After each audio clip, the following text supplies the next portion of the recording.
بسم اللہ الرحمن الرحیم یا ایہا الذین آمنوا اتقوا اللہ ولتنظر نفس ما قدمت لغد واتقوا اللہ ان اللہ خبیر بما تعملون۔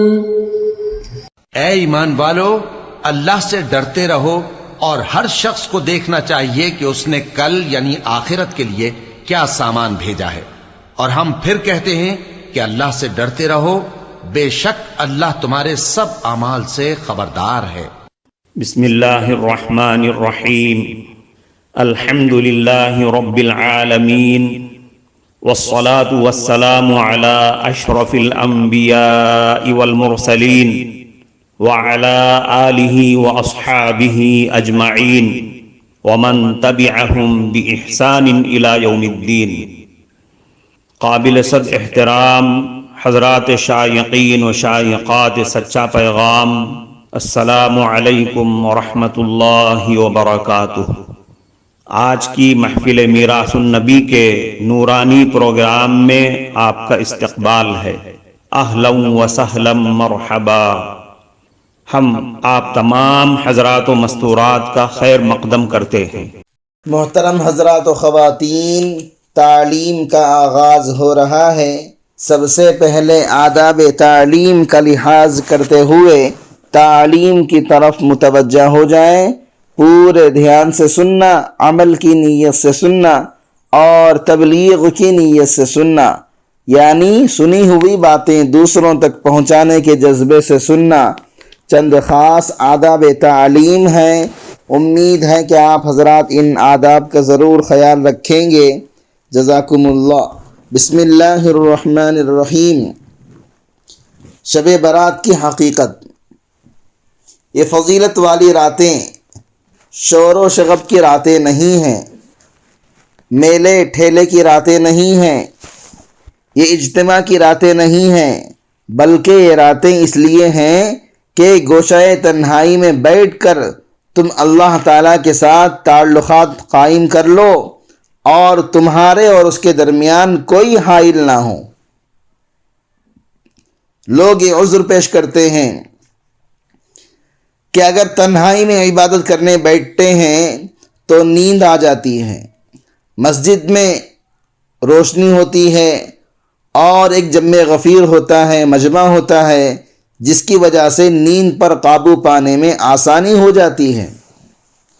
ارے بھائی، اس بات پر یقین کرو کہ اگر تمہیں چند لمحات گوشہ تنہائی میں اللہ تعالیٰ سے ہم کلام ہونے کے میسر آ گئے تو چند لمحات اس ساری رات سے بدرجہ بہتر ہیں جو تم نے میلے میں گزاری، اس لیے کہ تنہائی میں جو وقت گزارا وہ سنت کے مطابق گزارا، اور مجمع میں جو وقت گزارا وہ خلاف سنت گزارا۔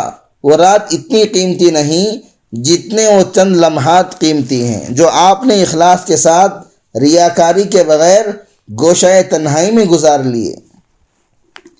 میں ہمیشہ کہتا رہتا ہوں کہ اپنی عقل کے مطابق کام کرنے کا نام دین نہیں، اپنا شوق پورا کرنے کا نام دین نہیں، بلکہ ان کے کہنے پر عمل کرنے کا نام دین ہے، ان کی پیروی اور اتباع کا نام دین ہے۔ یہ بتاؤ، کیا اللہ تعالیٰ تمہارے گھنٹے شمار کرتے ہیں کہ تم نے مسجد میں کتنے گھنٹے گزارے، وہاں کتنے گھنٹے تم نے عبادت کیے؟ وہاں تو گھنٹے شمار نہیں کیے جاتے، وہاں تو اخلاص دیکھا جاتا ہے۔ اگر چند لمحات بھی اخلاص کے ساتھ اللہ تعالیٰ کے ساتھ رابطے میں میسر آ گئے تو چند لمحات ہی انشاءاللہ بیڑا پار کر دیں گے۔ لیکن اگر آپ نے عبادت میں کئی گھنٹے گزار دیے مگر سنت کے خلاف گزار دیے تو اس کا کچھ بھی حاصل نہیں۔ حضرت ڈاکٹر عبدالحی صاحب قدس اللہ سرہ بڑے کیف کے عالم میں فرمایا کرتے تھے کہ جب تم لوگ سجدے میں جاتے ہو تو سجدے میں سبحان ربی الاعلیٰ کئی مرتبہ کہتے ہو، لیکن مشین کی طرح زبان پر یہ تسبیح جاری ہو جاتی ہے، لیکن اگر کسی دن یہ کلمہ سبحان ربی الاعلیٰ ایک مرتبہ اخلاص کے ساتھ دل سے نکل گیا تو یقین کیجئے کہ اللہ تعالیٰ اس ایک مرتبہ سبحان ربی الاعلیٰ کی بدولت بیڑا پار کر دیں گے۔ لہذا یہ مت خیال کرو کہ اگر تنہا گھر میں رہ کر عبادت کریں گے تو نیند آ جائے گی، اس لیے کہ اگر نیند آ جائے گی تو سو جاؤ، لیکن چند لمحات جو عبادت میں گزرا وہ سنت کے مطابق گزارا۔ حضور صلی اللہ علیہ وسلم کی سنت یہ ہے، فرماتے ہیں اگر قرآن مجید پڑھتے پڑھتے نیند آ جائے تو سو جاؤ، اور سو کر تھوڑی سی نیند پوری کر لو اور پھر اٹھ جاؤ، اس لیے کہ کہیں ایسا نہ ہو کہ نیند کی حالت میں قرآن مجید پڑھتے ہوئے تمہارے منہ سے کوئی لفظ غلط نکل جائے۔ لہذا ایک آدمی ساری رات سنت کے خلاف جاگ رہا ہے اور دوسرا آدمی صرف 1 گھنٹہ جاگا لیکن سنت کے مطابق جاگا اور اپنے پروردگار کے حکم کے مطابق جاگا، تو یہ آدمی پہلے آدمی سے کئی درجے بہتر ہے، اس لیے کہ اللہ تعالیٰ کے یہاں اعمال کی گنتی نہیں ہے بلکہ اعمال کا وزن ہے۔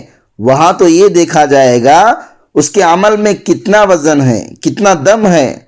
لہذا اگر تم نے گنتی کے اعتبار سے اعمال تو بہت کر لیے لیکن ان میں وزن پیدا نہیں کیا تو اس کا کوئی فائدہ نہیں ہوگا۔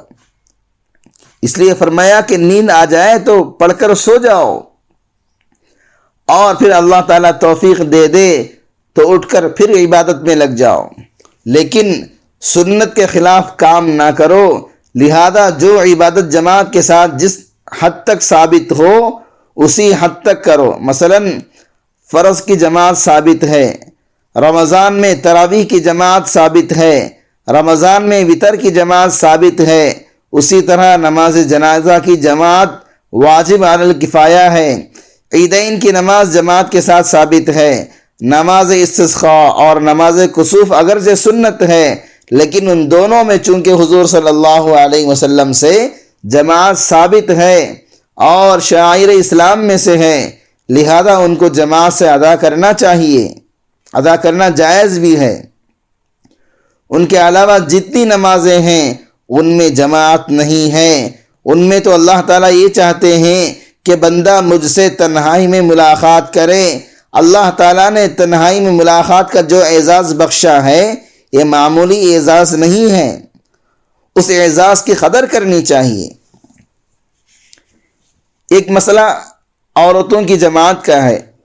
مسئلہ یہ ہے کہ عورتوں کی جماعت پسندیدہ نہیں، چاہے وہ فرض نماز کی جماعت ہو یا سنت کی ہو یا نفل کی ہو، اس لیے کہ اللہ تعالیٰ نے عورتوں کو یہ حکم فرما دیا کہ اگر تمہیں عبادت کرنی ہے تو تنہائی میں عبادت کرو۔ جماعت عورتوں کے لیے پسندیدہ نہیں، جیسا کہ میں نے عرض کیا کہ دین اصل میں شریعت کے اتباع کا نام ہے۔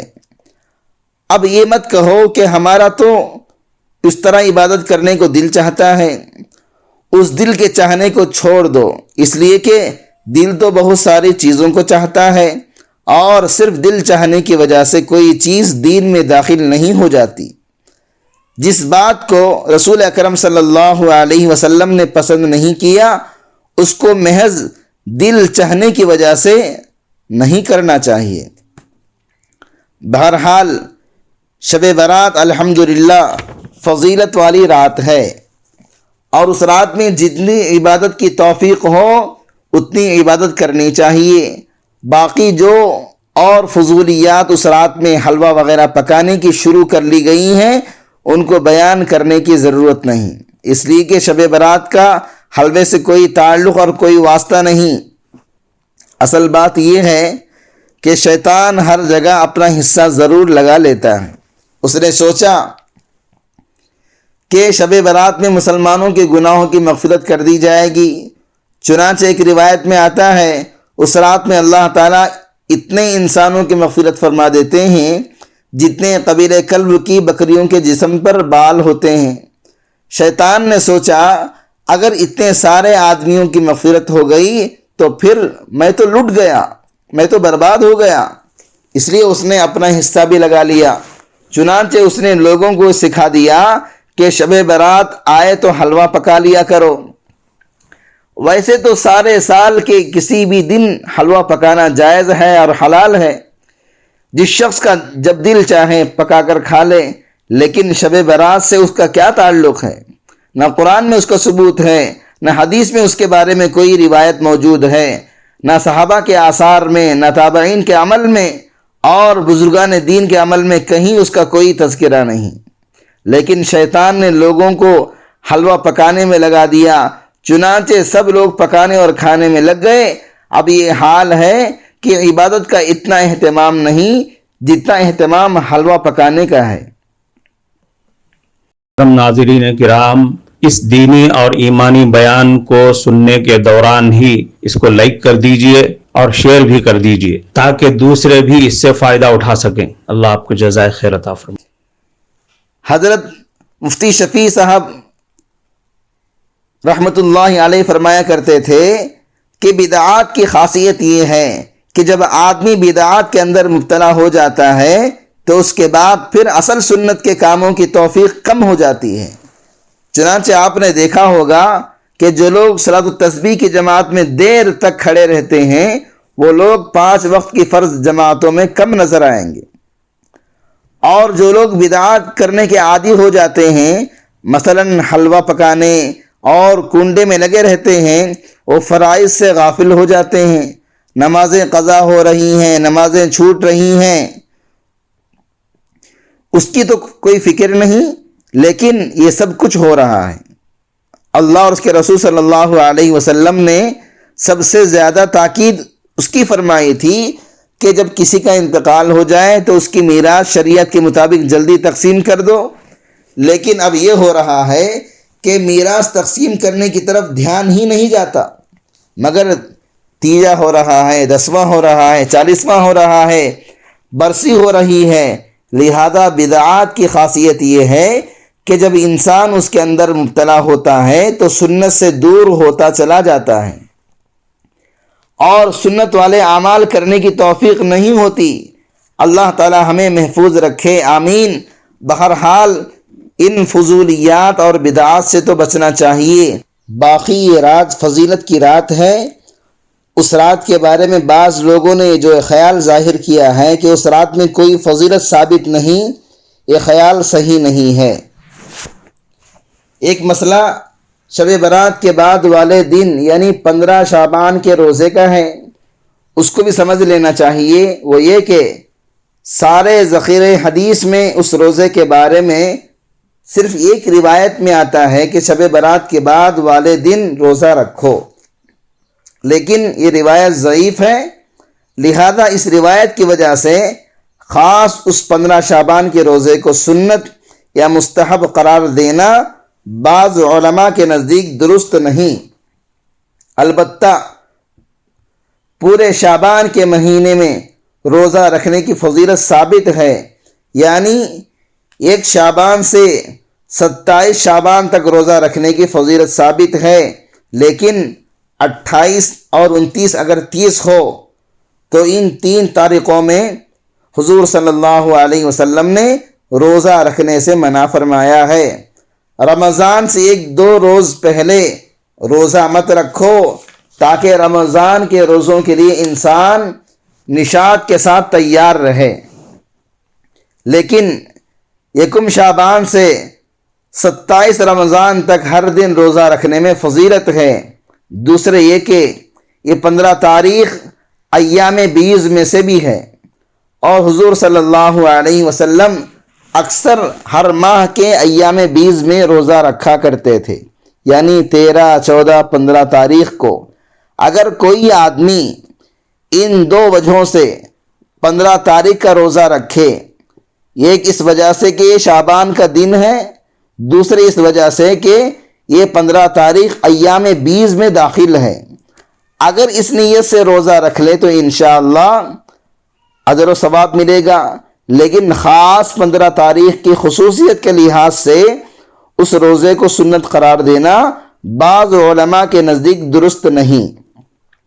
اسی وجہ سے اکثر فقہاء کرام نے جہاں مستحب روزوں کا ذکر کیا ہے وہاں محرم کی 10 تاریخ کے روزے کا ذکر ہے، یوم عرفہ کے روزے کا ذکر ہے، لیکن 15 شعبان کے روزے کا علیحدہ سے ذکر نہیں کیا، بلکہ فرمایا ہے کہ شعبان کے کسی بھی دن روزہ رکھنا افضل ہے۔ بہرحال اگر اس نقطہ نظر سے کوئی شخص روزہ رکھ لے تو انشاءاللہ اس پر ثواب ہوگا، باقی کسی دن کی کوئی خصوصیت نہیں ہے۔ جیسا کہ میں نے پہلے عرض کر دیا تھا کہ ہر معاملے کو اس کی حد کے اندر رکھنا ضروری ہے، ہر چیز کو اس کے درجے کے مطابق رکھنا ضروری ہے۔ دین اصل میں حدود کی حفاظت ہی کا نام ہے۔ اپنی طرف سے عقل لڑا کر آگے پیچھے کرنے کا نام دین نہیں ہے۔ لہذا اگر ان حدود کی رعایت کرتے ہوئے کوئی آدمی روزہ رکھے تو بہت اچھی بات ہے، انشاءاللہ اس پر اجر و ثواب ملے گا، لیکن اس روزے کو باقاعدہ سنت قرار دینے سے پرہیز کرنا چاہیے۔ کفارہ مجلس کی دعا پڑھ لیجئے۔ سبحانک اللہم و بحمدک اشہد ان لا الہ الا انت استغفرک و اتوب الیک۔